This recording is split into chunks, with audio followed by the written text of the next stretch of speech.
Welcome to our weekly Parsha Insights. This is David Grossman with the Institute of Jewish Chaplaincy, serving Jewish American veterans and their families.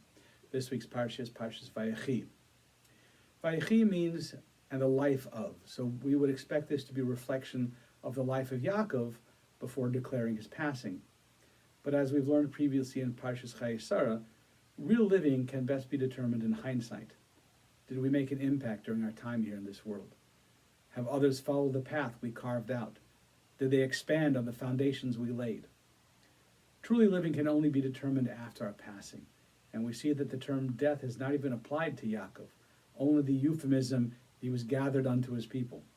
In fact, the Talmud states Yaakov Avinu lo meis. It says he didn't even die. As we see today, we are all called by his name, B'nai Yaakov, B'nai Yisrael. We're still doing mitzvahs, we're still following the path of one God that Yaakov established, and through our choices, Yaakov lives on, Vayechi. Another incredible important leadership insight in this parsha is through Joseph.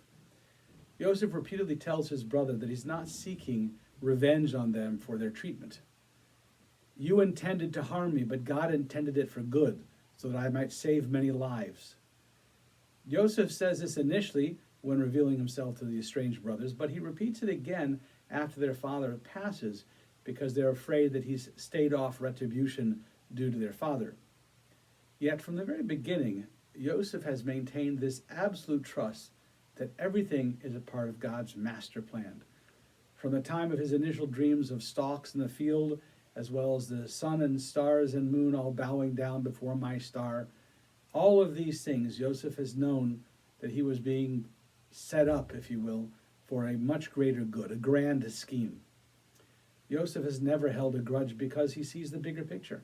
He sees that God has masterminded and coordinated a whole series of events for a much greater good at the end.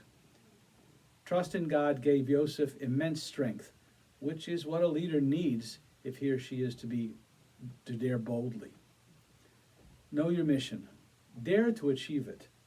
Know that if your goal is just and righteous, God is with you and helping you set up for success.